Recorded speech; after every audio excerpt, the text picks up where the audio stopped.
Welcome back to Kind Heart Homestead, everyone. I'm back here in Virginia, just after a couple days break down in South Carolina. I'm back here to try to wrap up the excavated footing area for our solar shed. Last time I was here, I got this plumbing successfully dry fitted and kind of mapped out to where it's supposed to go. I even glued some of the fittings, at least in the flat 3-inch section. But today what I want to do is try to get the rebar in position and attached together so it's solid, uninterrupted all the way around the perimeter. I'd also like to get the anchor bolts set up. I have these little mounts that will attach to the framing, and it'll hold the bolt in place so that it can be wet set in place with the wet concrete. That way, since I'm working by myself, I won't have to run around racing the curing process trying to get these bolts in place. They'll just already be in place, and then these little plastic brackets will be reusable. I also need to get conduit in place. I have some conduit elbows and a conduit piece and some caps and other fittings to try to get it set up to where it'll pass through the edge of the slab. So later on I can pass water lines and electrical and different things up through the slab. So it's a lot to do. We'll see if I can get it done in the couple days that I'm up here. So stick around. Thanks.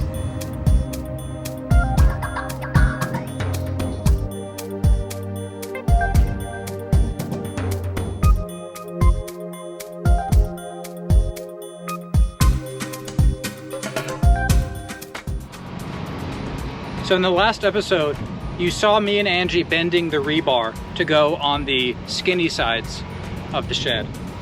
I have these 20-foot lengths that need to go in the long part of the shed, but because the full length of the building is 20 feet, I need to cut at least 2 feet off of each of these pieces of rebar. So I'm gonna do that now.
All right, I'm ready to start mounting the anchor bolts.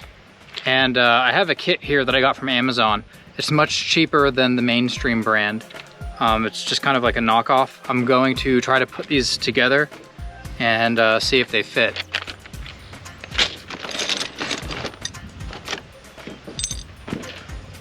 So this will get mounted to the frame form board. It looks like this goes through here. And I guess I leave the nut and the washer for later, because it comes with this little orange cap.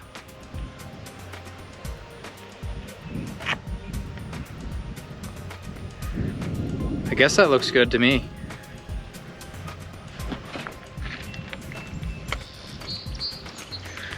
So it has these two tick marks on it, one for a 2x4 and one for a 2x6.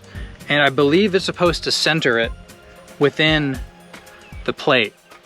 But the problem for my design is I was really trying to plan ahead with the dimensions, and I wanted to offset all of the bottom plates by 7/16 of an inch. That way, when I put my 7/16 zip sheathing over the framing, it'll go down and terminate over the concrete slab. That way I can tape or caulk or seal, and any number of ways, the sheathing to the slab. So I need to, I guess, measure this and draw a new tick mark on there so I know how to mount all of these going forward.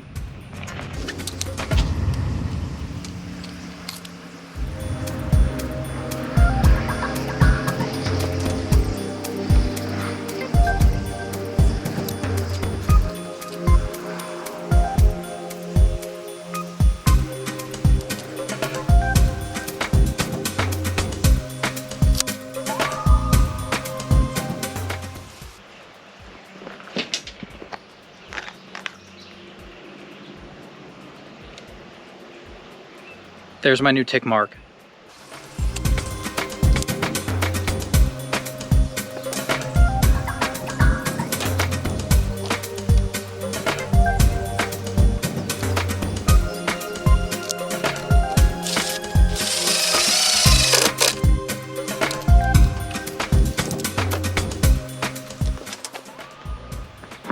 All right, as you can see, I've installed the first one. These things are a bit loose and it allows them to spin.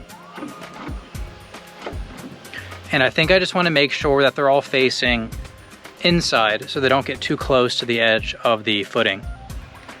But these may have been made for nails, and I prefer screws. I use decking screws with the star-shaped bit, and as long as I don't get concrete in that, then I should be able to get these out pretty easily.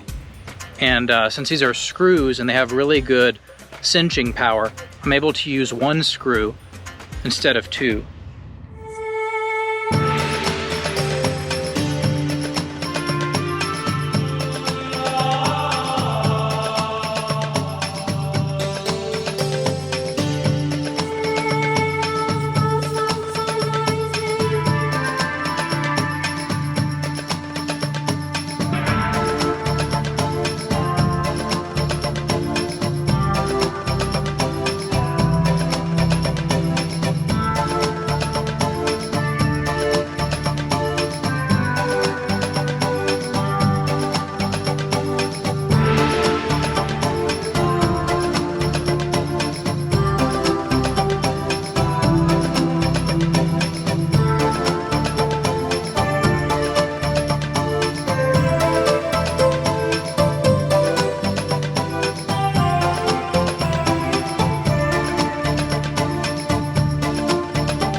Well, as you can see, I'm not very efficient at tying this rebar. I did get the appropriate tools. I have this little wooden handle thing that swivels with a hook on the end, and I bought the pre-fabricated rebar ties, which have little corresponding loops on the end for that hook to hook into. But I've never tied rebar before, and I just figured getting the appropriate tools would make it a bit quicker. And this first round, you can see it's pretty slow, but as I moved from piece to piece, I got a bit more efficient at this process. So I continued this process all the way around and essentially created 2 rectangles of rebar where every corner is bent and every piece overlaps multiple feet, probably between 3 and 4 feet.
So I had to rework the plumbing for the shower trap.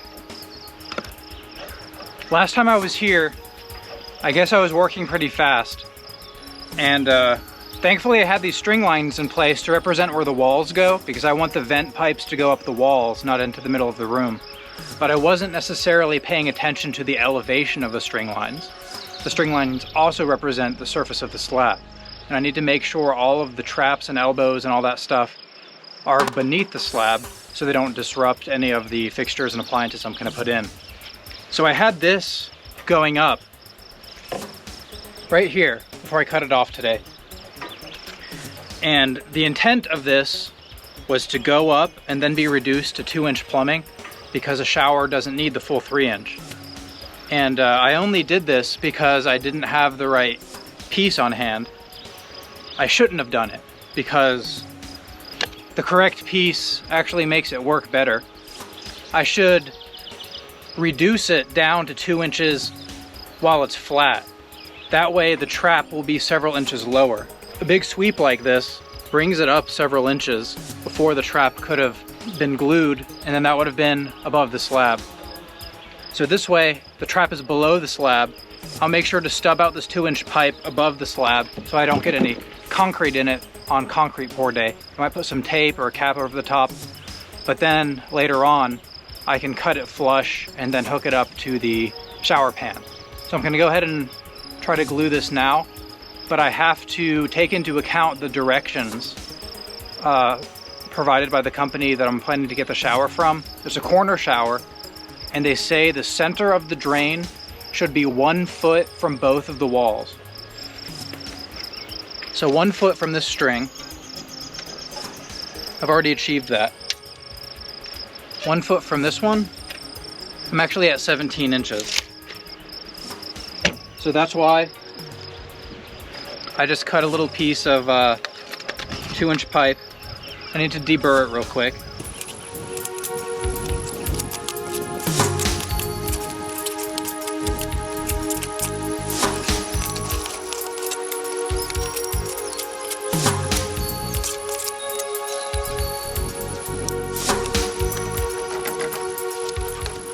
Here's the old little scrap piece that I cut. I cut this with no real intention of using it. I just needed something to span the trap to the plumbing so I could dry fit it. But now that I have a bit of a better understanding of where this should actually go, I cut it to the length that I think it should be. Hopefully I didn't cut it too short. Let's take a look.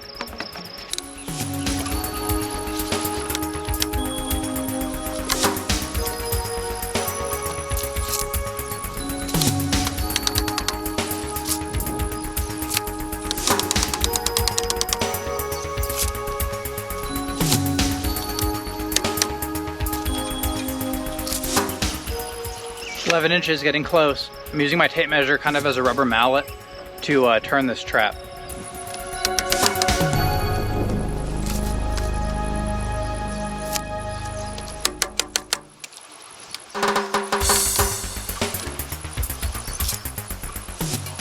All right, we got 12 inches that way. Now let's check the other way. It's at 10, really close.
Okay, I made another mistake. Thankfully I haven't glued this yet.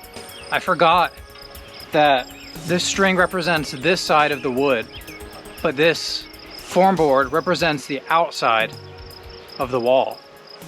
So I should be adding 7/16, which is about a 1/2 inch for sheathing, and then 3.5 inches for the bottom plate 2x4. So that's 4 inches, plus the 12-inch clearance needed for the shower is 16. I should have been measuring 16. Either way, that little pipe is too small, and then this one is too big. So I need to remeasure this and make a 16-inch clearance from this wall.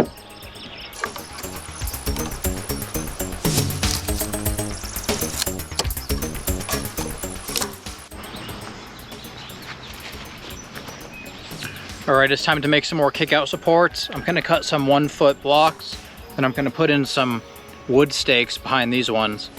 I ran out of the metal stakes, and I think I need twice as many kick-out supports, so every 2 feet instead of every 4 feet.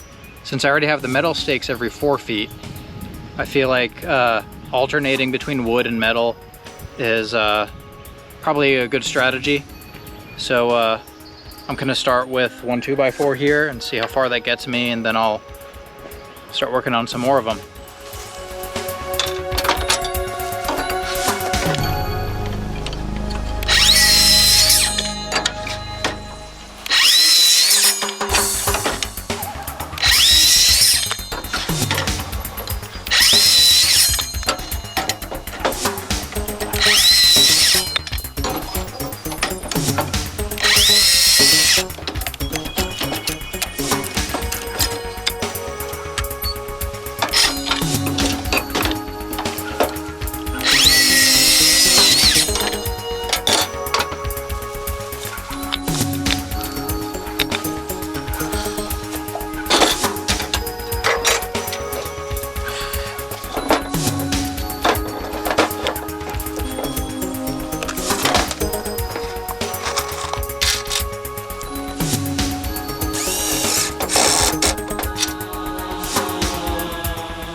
All right, so you saw me cut some 1 foot lengths of this conduit, and that's because I need to place some conduit sleeves down through the concrete slab and then through the foam insulation, which acts as the concrete form.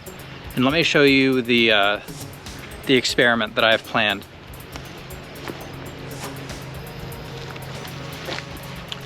So I have a cap for this, I think it's 2-inch conduit, yeah. And I had some scraps of 2-inch plumbing PVC, and I'm just kind of sticking these in here. I'm not gluing them. These are gonna go through the side of the form and into the dirt, essentially, where I can trench later and pass a water line up through this. So this isn't going to be for electrical, and this is not gonna be glued. That way I can pop this out later and shoot a plumbing pipe straight up through there. It's probably gonna be some sort of black poly line going from the well into this utility shed, and then from the shed to whatever houses or structures that we plan to do in the future. And so I have to put at least 3 of these in. So for now, this will just keep rodents and dirt out of the building, but the rest of these fittings will be glued. And let me show you what my idea is.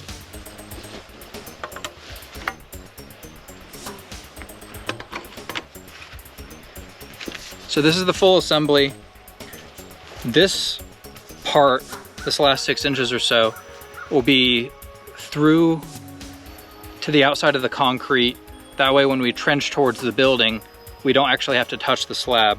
The rest of these fittings will be glued, and then this just gets it tall enough to be beyond the concrete pouring, and then I can have tape over the top of this. I'm not too worried about liquid going in it. Like I said, this end's not going to be glued, and in general, conduit's not meant to be waterproof anyway, and this isn't going to be holding anything sensitive. It's really just a penetration reserved for future flexible plumbing lines.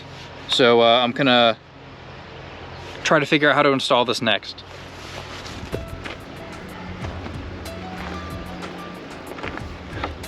So I'm not sure how well you can see me. I have the evening sun pointed right at my face, and there's a lot of glare in my sunglasses.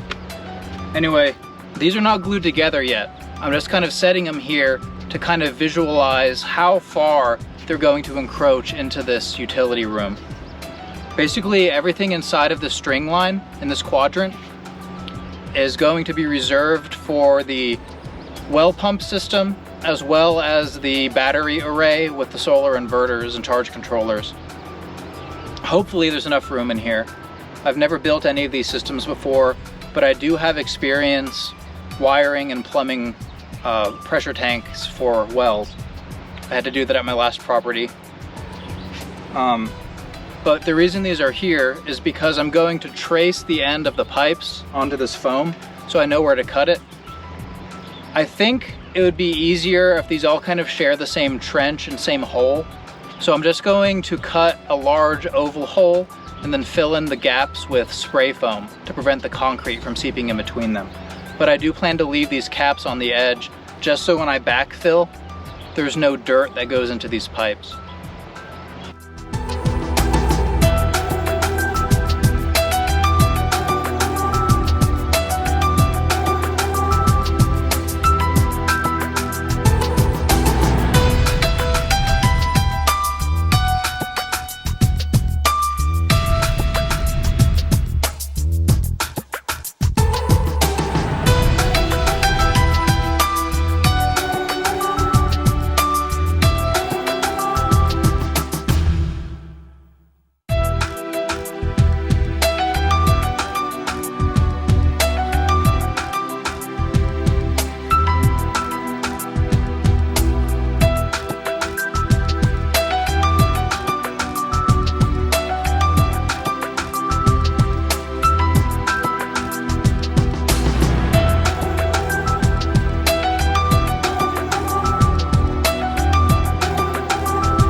All right, Well, I have them in place. Now I just need to figure out how to secure everything. The sun is finally behind the trees, and I just finished dinner, so I wanted to show you what I'm working on. It involves the conduit sleeves. Here's a close-up of the big sleeves for the water lines.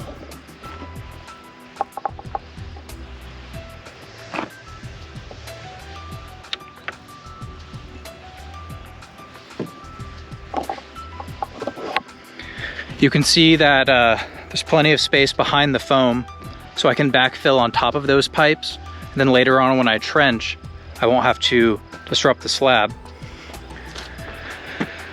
So now I have some smaller elbows to use, and my largest Forstner bit happens to be the same diameter as this pipe. So I think I'm gonna drill perfectly sized holes through the foam for these other ones. And these ones will be for electrical, and I don't really know exactly the diameter of wire that I'm gonna use, but I have 4 of these elbows, and I might as well just put all of them in. And I actually don't have any conduit to extend these, so I might need to put that on my list of things to purchase. But for now, I'm just going to figure out where to place these.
So I put that piece of rebar across sort of just as a brace.